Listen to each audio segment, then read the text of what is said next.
Besem Ab, World, and Mefeskadus, Adawam like Amin. Besem Ab, World, and Mefeskadus, Adawam like Amin.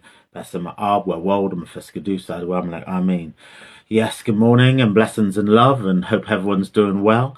So if you're listening to this on the Wednesday, the day that this is going out, then this is the 200th day of these Bible readings. So give thanks for ones and ones that have been on this trod with me. I feel really blessed to be able to do this.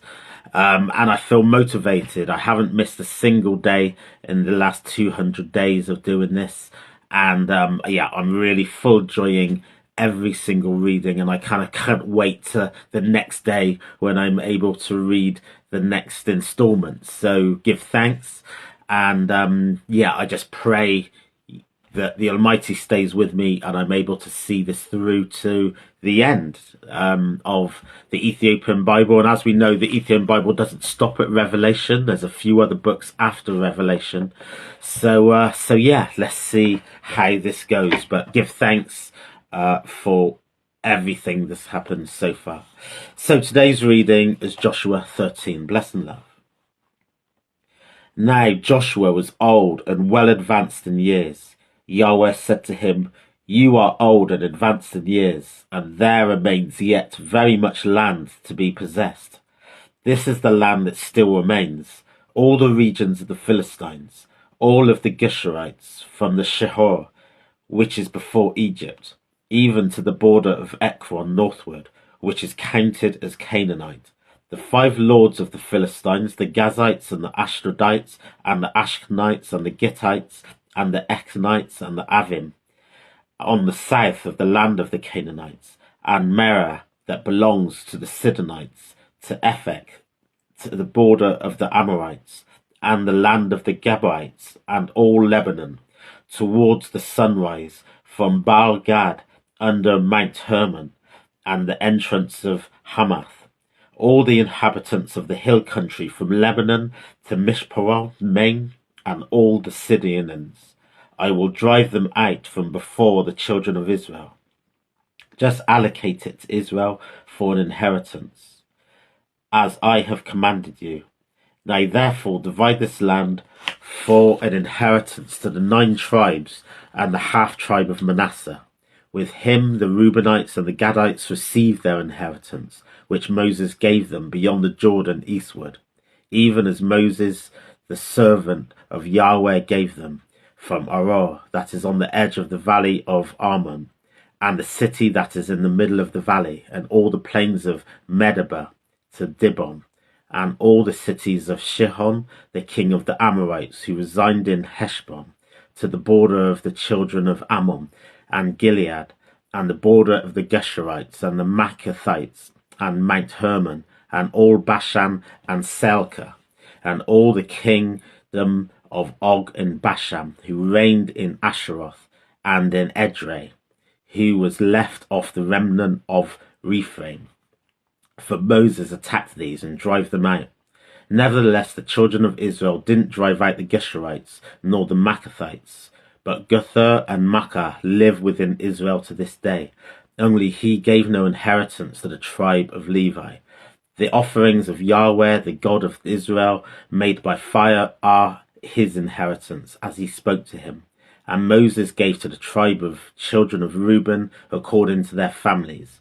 Their border was from Aror, that is on the edge of the valley of Arnon, and the city that is in the middle of the valley, and all the plain of Medeba, Heshbon, and all the cities that are in the plain, Dibon, Barmouth Baal, Beth Marmen, Jahaz, Kedar, Mepadah, Kedarath, Sibah, Zareph Shahar, in the mount of the valley, Beth Por, the slopes of Pisgah, Beth Jeshimoth, and all the cities of the plain, and all the kingdom of Shihon, king of the Amorites, who reigned in Heshbon, whom Moses struck with the chiefs of Midian, Evi, Rechem, Zur, Hur, and Reba, the princes of Shihon, who lived in the land. The children of Israel also killed Balaam, the son of Bor, the soothsayer, with the sword, among the rest of their slain. The border of the children of Reuben was on the bank of the Jordan. This was the inheritance of the children of Reuben, according to their families, the cities of the villages. Moses gave to the tribe of Gad, to the children of Gad, according to their families. Their border was Jazer, and all the cities of Gilead, and half the land, and the children of Ammon, and Aror that is in the near Rabbah, and from Heshbon to Ramath Mezpeh, to Betnamim, and from Mahanaim to the border of Debir, and in the valley of Beth Haram, Beth Nirah, Succoth, and Ziphon, and the rest of the kingdom of Zihon, kingdom of Heshbon, the Jordan's bank, to the uppermost part of the sea of Zenareth, beyond the Jordan eastward. This is the inheritance of the children of Gad, according to their families, the cities and its villages. Moses gave an inheritance to half the tribe of Manasseh. This it was for the half tribe of the children of Manasseh to their families. Their border was from Maham, Bashan, and all the kingdom of Og to Bashan, and all the villages of Jah, which is in Bashan, 60 cities, half of Gilead, Ashtaroth, Edrei, the city of the kingdom of Og in Bashan, where for their children of Machir and Manasseh, and even for all the half of the children of Machir according to their families.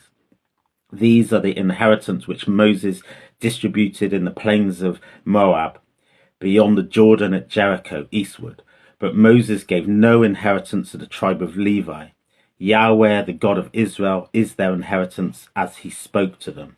For these few words I give thanks, blessings, and love.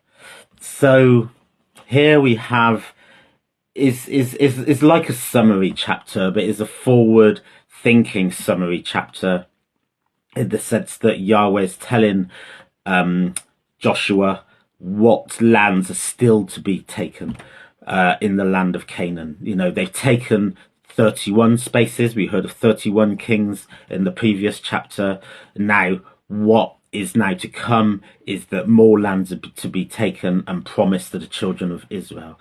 But God says to Joshua, you are old and well advanced in years. So this is signaling another transition in leadership soon to come. You know, this being quite constricted, or I should say concise, so far, the narrative of Joshua. He's done a huge amount, and as we heard again, the 31 kings that have been overthrown, but it's actually been spoken about in a relatively short period of time in relation to biblical chapters. But it's been quite epic what he's achieved. The real element within this chapter is what God talks about in relation to the land and the spaces that have been taken versus that land that are to come, and how this is read in an allegorical way. So if you remember, on the east side of the River Jordan, before they crossed over into Canaan, the tribes of Reuben, Gad, and half the tribe of Manasseh wanted to remain on that east side because they said they had a lot of cattle, they had a lot of people, and it would have been really inconvenient and difficult for them to take all of that over to Canaan and to start fresh. Now, Moses and Yahweh weren't happy about this, but they agreed to it on condition that those tribes who wanted to stay on the east would still fight for the children of Israel as they conquered through into the lands of Canaan.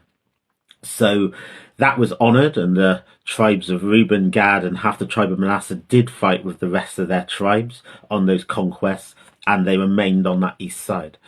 So it was a compromise, but it has been continued to be honoured. Now, what we have now is a situation where they're on the east side of the River Jordan, which weren't promised to them, but they've taken. And there's many more lands towards the west and it further into Canaan that they have not yet taken yet, even though that was promised. And how this is read allegorically is that the east side of the River Jordan represents those sides of us, those spiritual practices that we might adopt in our early years, in our beginnings of our spiritual practices, that we still remain, that we still hold on to, that we don't let go of, that we feel fond and affectionate and, we got an emotional attachment to, but not might be as fully developed as the spiritual practices and the spiritual promise that is actually the fulfillment of our spiritual identities, if you like. Whereas the unconquered areas to the west of Canaan, further in, they're uncharted areas, they're underdeveloped territories that we might even be fearful to go into, but they're the areas of development that we need to enter into. But in order to do that, we have to let go of some of those territories that we adopted in our early life, in our early kind of practices. So there's the allegorical reading there of how this territory maps onto our body and into our spiritual identity and our spiritual practices. That we've been promised the land of Canaan, we've been promised the fulfillment of God's salvation and grace in our lives, but in order to really fulfill that, there's some things that we have to let go in order to own what's rightfully ours. So at the same time, there's unfinished business. There's these uncharted areas that we're meant to occupy. So the work is still unfinished, but at the same time, still live in a whole way in the spaces that we occupy. But we still know that there's much more work to do and much more spaces of our own selves and our own hearts and our own minds and our own love to conquer. And to do that, there's certain other things that we have to let go. So the allegorical reading of this, I think, is really, really interesting. There's always spaces for development. There's always spaces for growth within ourselves, no matter where we are, no matter how much settled and comfortable we feel. It's important that we still are not fearful of those uncharted areas of ourselves, which might take a certain element of risk to go into those. But actually, in order for our spiritual growth and our personal growth, is important that we let go of certain early adoptions and then be willing to embrace the new and live with God in a full way. And that's some of the teachings of this chapter. So blessings and love. Again, give thanks for the 200th day of these readings. And God willing, be back for more tomorrow for the 201st day. Give thanks, blessed love, and glory always to God.